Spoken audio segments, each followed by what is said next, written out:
다시 부르시는 그날까지, 다시 오실 때까지 나는 일어나 달려가리라. 주의 영광 온편 덮을 때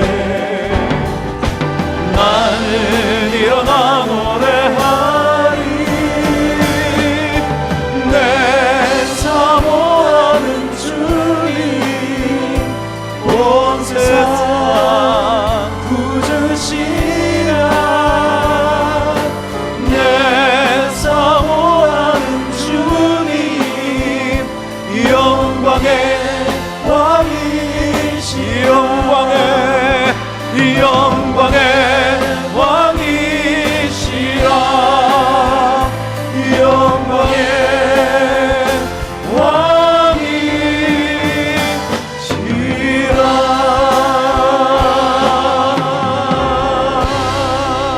삶에 가면 인사 한번 하실까요? 여러분 정말 잘 오셨습니다.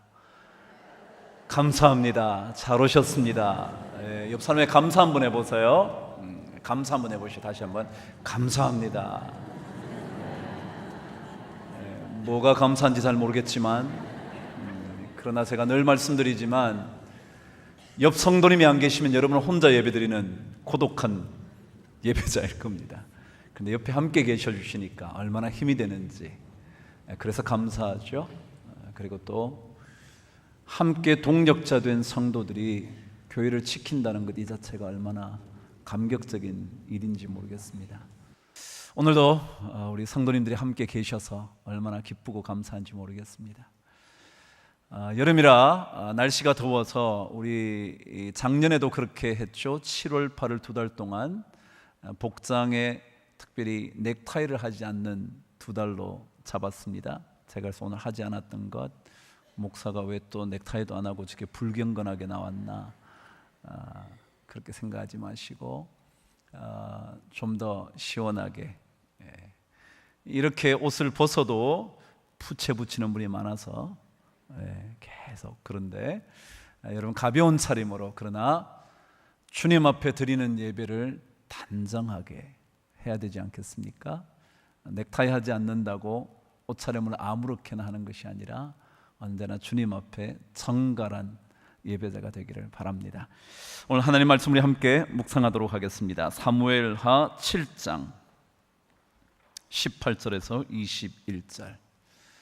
우리 계속해서 하나님의 마음을 움직이는 사람 다윗에 대한 이야기를 묵상하고 있습니다. 제가 떠나기 전에 나눴던 말씀이지만 또다시 말씀을 나누게 될 것이고, 이 세 절을 가지고 또다시 다음 주까지 말씀을 묵상하게 될 겁니다. 18절, 19절, 20절, 21절 저와 함께 4절 말씀을 읽도록 하겠습니다. 시작. 다윗 왕이 여호와 앞에 들어가 앉아서 이르되, 주 여호와여, 나는 누구이오며 내 집은 무엇이길래 나를 여기까지 이르게 하셨나이까? 주 여호와여, 주께서 이것을 오히려 적게 여기시고 또 종의 집에 있을 먼 장래의 일까지도 말씀하셨나이다. 주 여호와여, 이것이 사람의 법이니이다. 주 여호와는 주의 종을 아시오니 다윗이 다시 주께 무슨 말씀을 하오리이까? 주의 말씀으로 말미암아 주의 뜻대로 이 모든 큰 일을 행하사 주의 종에게 알게 하셨나이다. 아멘.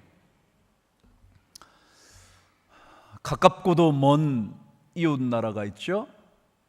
어디랍니까? 일본이라네요. 왠지 일본 생각을 하면 그리 좋은 감정이 떠오르지 않나요? 제가 아침에 교회를 올 때마다 지난 곳이 있는데 그것이 주일대사관입니다. 그 앞에는 아직까지 농성을 하고 있는 사람들이 밤을 지새면서 그곳에서 잠을 자면서 일본에 대한 마음의 불편한 이야기들을 쏟아내는 장소이기도 하죠. 그 가깝고도 먼 나라의 작가이지만 그분이 글을 쓰기만 하면 우리나라 사람들은 마치 그 옛 감정이 없었던 듯 그의 책을 사들여 읽기 시작하는 작가 한 사람이 있습니다. 아시는지 모르겠지만 무라카미 하루키라는 작가입니다. 그의 작품이 얼마나 탁월한지 저는 잘 읽어보지 않아 모르지만 50개 언어로 번역된다니 참 대단한 작가죠. 우리나라 작품이야 기껏 번역되어 봐야 중국일까요? 미국일까요? 영어권 몇 나라일까요? 근데 이 작가의 글은 50개의 언어로 번역되는 탁월한 작품이라네요. 근데 그가 그의 작품을 쓰는 일에 대하여 한 번은 이렇게 말한 적이 있었습니다. 저는 새벽 4시에 일어나 그때부터 5시간 내지 6시간 글을 씁니다.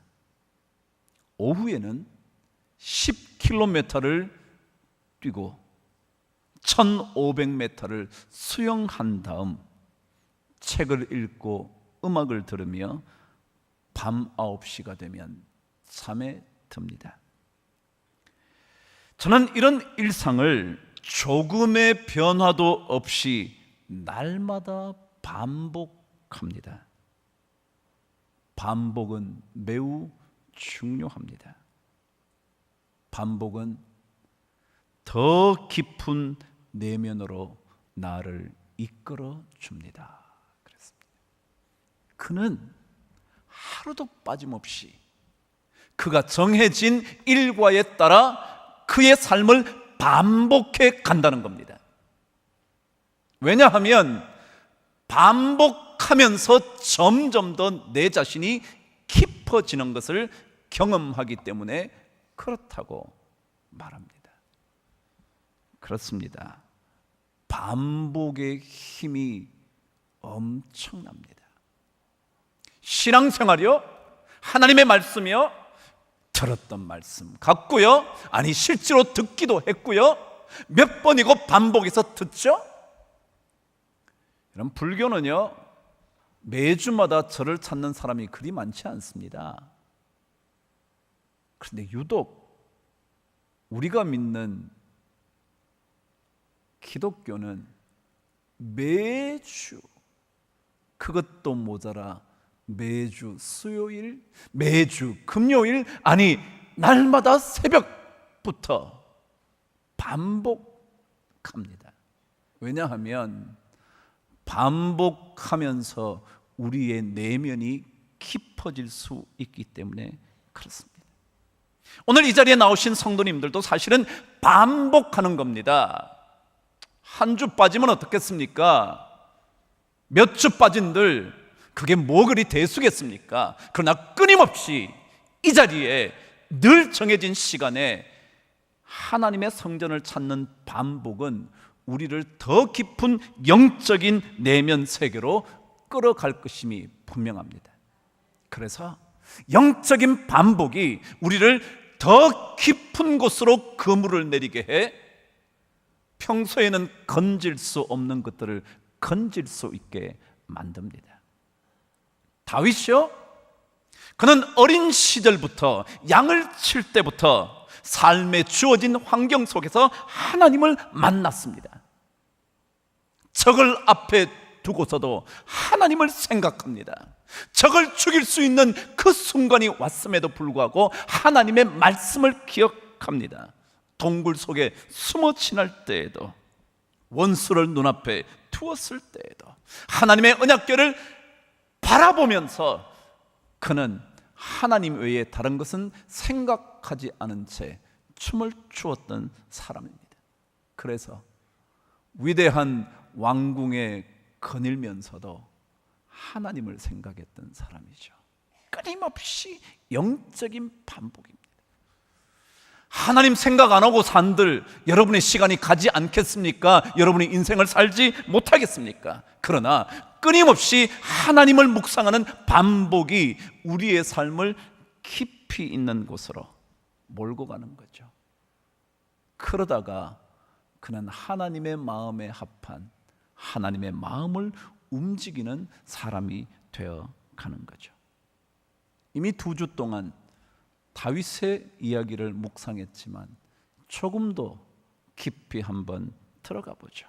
무엇이 하나님의 마음을 움직일까? 무엇 때문에 하나님은 우리를 향하여, 아니 다윗을 향하여 참 내 마음에 드는 사람이야 라고 말씀하셨을까? 말씀을 통해 다시 한번 묵상해 보죠. 20절 저와 함께 읽겠습니다. 시작. 주 여호와는 주의 종을 아시오니 다윗이 다시 주께 무슨 말씀을 하오리까? 그랬습니다. 무슨 말이냐면 하나님의 마음에 합한 자의 모습은 하나님의 결정에 대하여 다른 것을 덧붙이지 않는 사람이다 라는 겁니다. 하나님의 결정, 하나님의 말씀, 하나님의 것에 대하여는 더 이상 덧붙일 것이 없다고 생각하는 사람, 그 사람이 하나님의 마음에 맞는 사람입니다. 하나님의 말씀에, 하나님의 결정에 무언가를 덧붙이는 그 모든 것은 다 사족에 불과합니다. 없어도 되는 겁니다. 말하지 않아도 괜찮은 겁니다. 설명할 필요가 없습니다.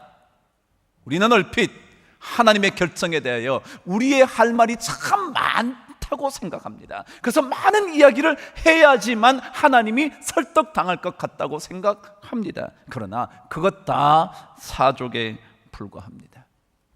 우리가 불렀던 찬송처럼 그분께서 말씀하시면 내가 나아가리라.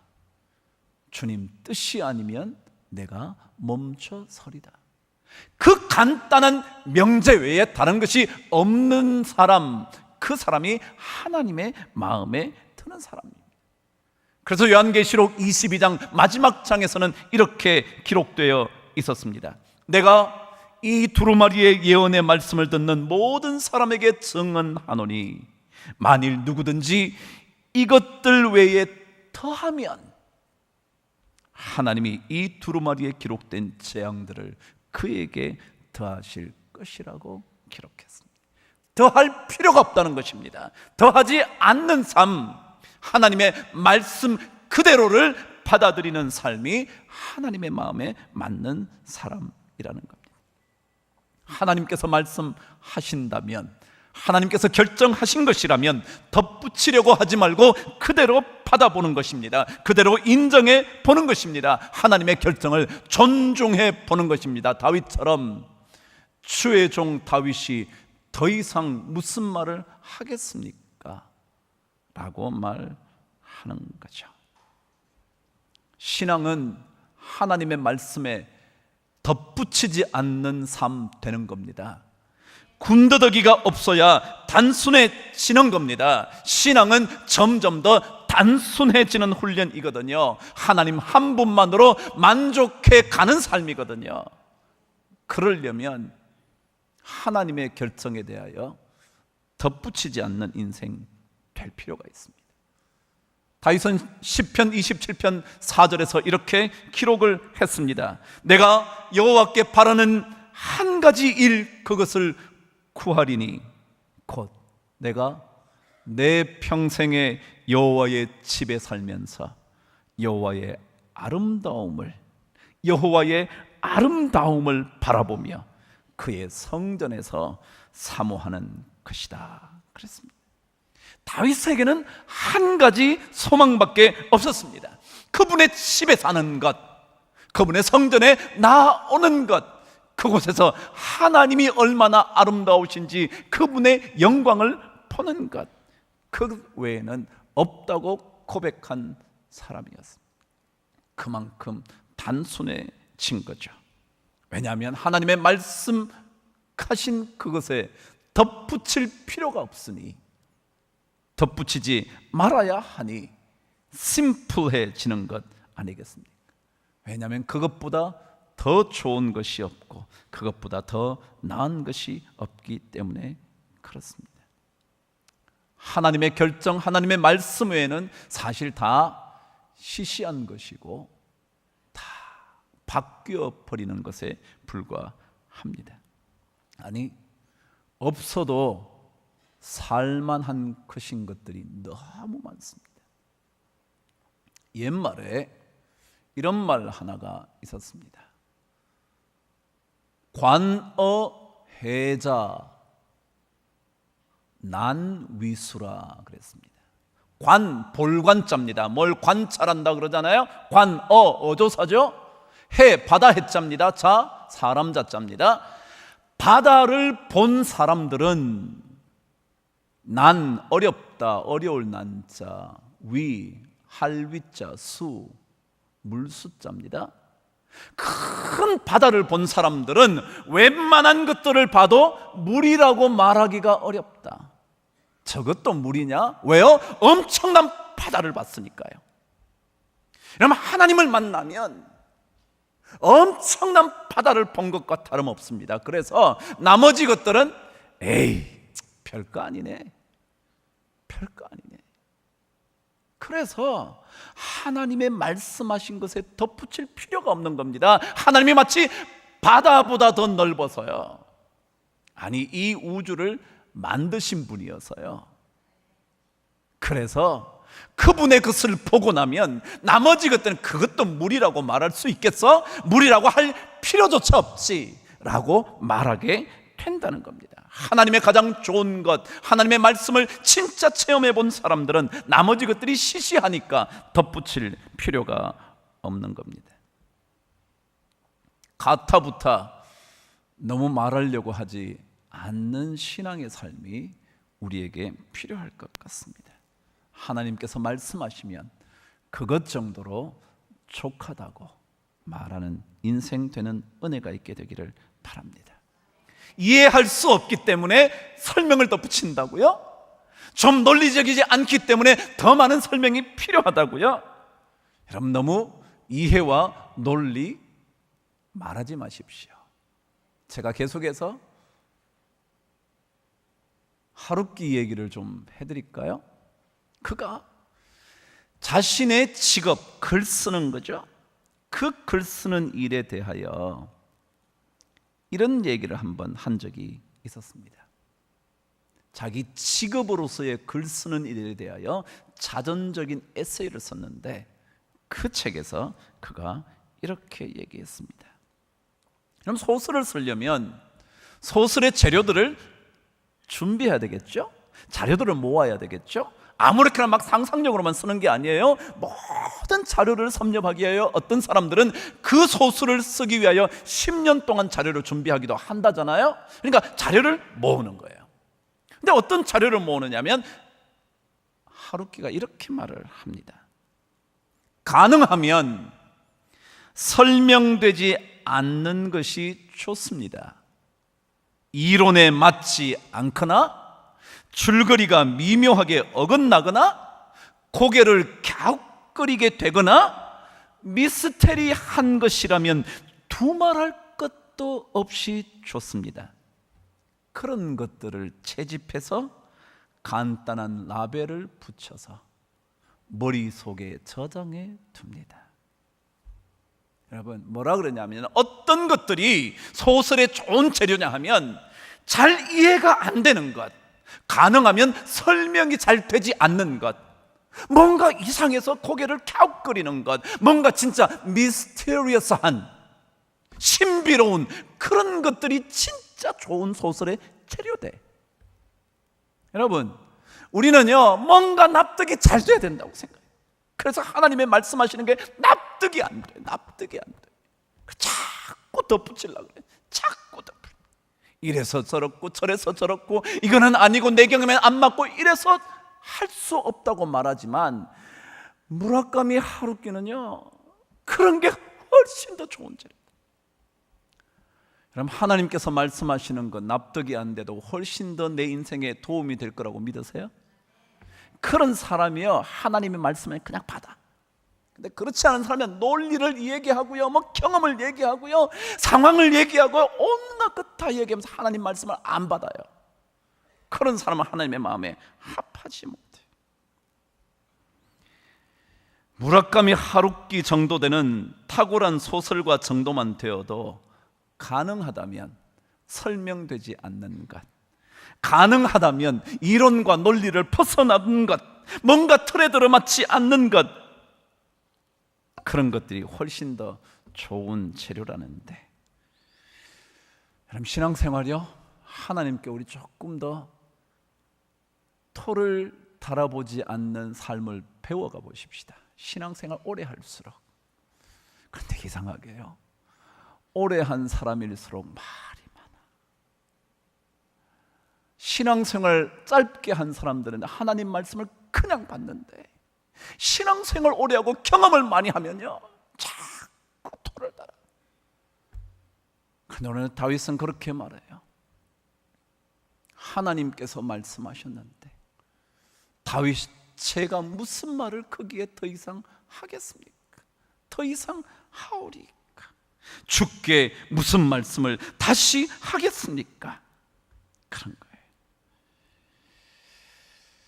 여러분, 하나님의 말씀에 토를 달지 않으려면 오늘 성경은 두 번째 하나님 마음에 합한 사람의 모습을 이렇게 설명을 합니다. 21절 저와 함께 읽겠습니다. 시작.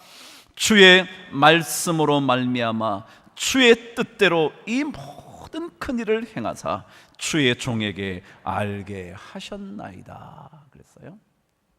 이 21절의 중요한 것은 뭐냐 하면, 주께서 말씀하신 것으로 말미암아 주의 뜻대로 이런 일이 이루어집니다, 그런 얘기예요. 다시 말하면 하나님의 결정에 토를 달지 않으려면 모든 것이 결국은 누구 뜻대로요? 하나님 뜻대로 된다라는 것을 인정하는 사람은 뭘 하지 않는다고요? 토를 안 달아. 그래, 결국은 하나님 뭐대로 되지? 뜻대로 되지. 하나님의 계획하신 대로, 그분이 정하시는 그 길대로 될 것인 줄 아는 사람만 토를 안 달아요. 디모데후서 1장 9절은 이렇게 기록합니다. 하나님이 우리를 구원하사 거룩하게 하신 소명으로 부르심은 우리를 행위대로 하심이 아니요 오직 자기의 뜻과 영원전부터 그리스도 예수 안에서 우리에게 주신 은혜대로 하신 것이다. 주님 뜻대로 하는 거예요. 그럼 신앙은요, 우리 모든 인생도 주님 뜻대로 되는 것인 거 아는 거예요. 우리의 계획대로, 생각대로, 우리가 기도하는 대로 되는 게 아니고요, 하나님의 계획하신 대로. 몇 주 전인가 저에게 어느 출판사에서 책을 한 권 보내줬더라고요. 고난수업이라는 책이었습니다. 부제가 뭐냐 하면, 남들보다 늦게 하지만 깊게 하나님을 만나다 라는 제목이 붙어있는 책이었습니다. 남들보다 늦게, 왜냐하면 그는 60세에 예수를 만나 하나님의 일꾼이 됐거든요. 그래, 참 늦게 만났죠. 그런데 하지만 깊게 하나님을 만나다 라는 부제가 붙은 책이었습니다. 고난수업. 그 저자에 대한 소개가 이렇게 되어 있더군요. 초등학교, 중학교 겨우 마친 뒤 독학으로 서울대학교 법학대학원을 졸업해서 국가기관에서 사무관으로 전도 유망한 청년이었다고. 그런데 그의 전도 유망한 미래가 어느 날 한 사고로 완전히 끝나버렸다고. 뺑소니 차에 치여 그는 지체장애 3급 받게 된 장애자로 살게 되었다고.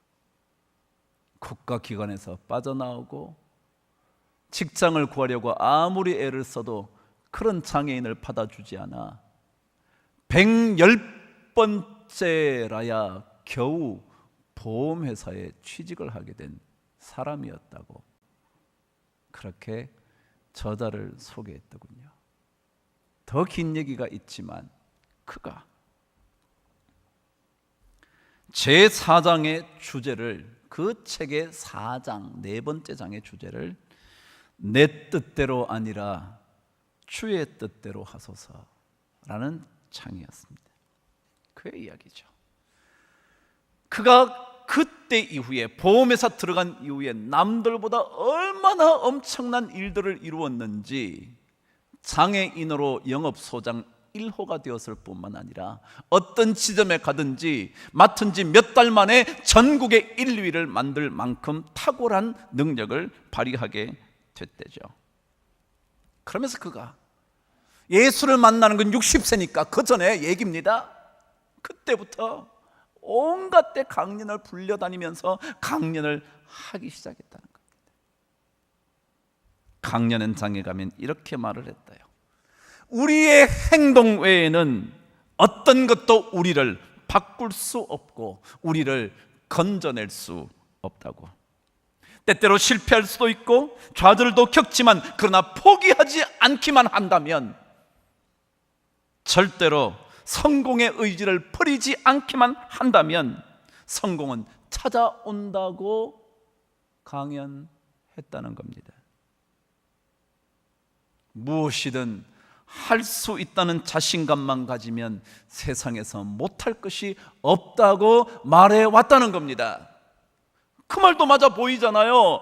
엄청난 일을 이루어가는 사람이었으니까 장애를 가지고서도 엄청난 매출액, 한 달에 수천만 원씩의 매출이 생기네. 매출이 아니라 순이익이 생겼대. 그럼 대단했잖아요. 그러니까 그런 말 할 수 있었죠.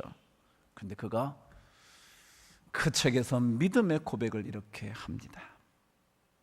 하지만 모든 것이 내 뜻대로 되는 줄 알았지만 내 뜻대로 되지 않았다. 잘 나가던 인생이 사고를 당해 수렁을 헤매고 순식간에 모든 것을 잃어버리기도 하고, 최근에는 편도암 사기라는 사형 선고까지 받게 되었다. 그의 말은요, 처음은 그럴싸해요. 맞아요. 모든 것 포기하지 않으면 된다고. 그래요. 자기도 그렇게 왔으니까요. 그런데 점점 더 지날수록 인생은 내 뜻대로 되지 않는다는 것을 알게 됐다. 그가 계속해서 말합니다. 우리는 태어난 기념으로 이 세상을 선물로 받는다. 선물로 받은 이 세상을 일구고 가꾸는 일은 오직 자신의 몫이다. 잘 들으세요. 살아가면서 생의 노트에 물음표, 느낌표, 쉼표까지 우리가 찍을 수 있다. 그러나 마침표를 찍는 것은 우리의 몫이 아니다. 그래요. 우리가 뭐든지 다 할 수 있을 것 같죠? 질문을 하면서 무언가를 새롭게 깨달아서 느낌표를 찍기도 하고 잠시 쉬기 위하여 쉼표를 찍기도 하지만, 그러나 마지막 마침표를 찍는 것은 우리 몫이 아니라는 거예요. 내 뜻대로 되지 않는다는 거예요. 내 뜻대로. 사람이 자기 길을 계획할지라도 그 길을 인도하시는 분 누구라고요? 그래요. 하나님이라고. 그게 오늘 다윗의 고백처럼 모든 것 주의 말씀으로 말미암아 주의 뜻대로 이 모든 큰 일을 행하셨다. 그런 거예요. 신앙생활은요, 결국은 주님 뜻대로 되지. 주님 뜻대로 되지. 그렇다고 모든 것 손 내려놓는 것이 아니라 다윗은 그때부터 하나님이 자기 일을 통하지 않고 다음 세대를 통하여 이루실 그 일을 위하여 얼마나 준비했는지 아시잖아요. 주님 뜻대로 된다고 우리는 모든 것 내려놓는 것이 아니라 더 열심을 내되 마침표를 찍는 것은 누구라고요? 하나님. 주님 뜻대로 되지. 그래서 그는 그 책을 쓴 이유를 이렇게 말했습니다. 나처럼 최후의 순간까지 자신에게만 매달려 몸부림치는 어리석은 우를 범하지 말아야 한다.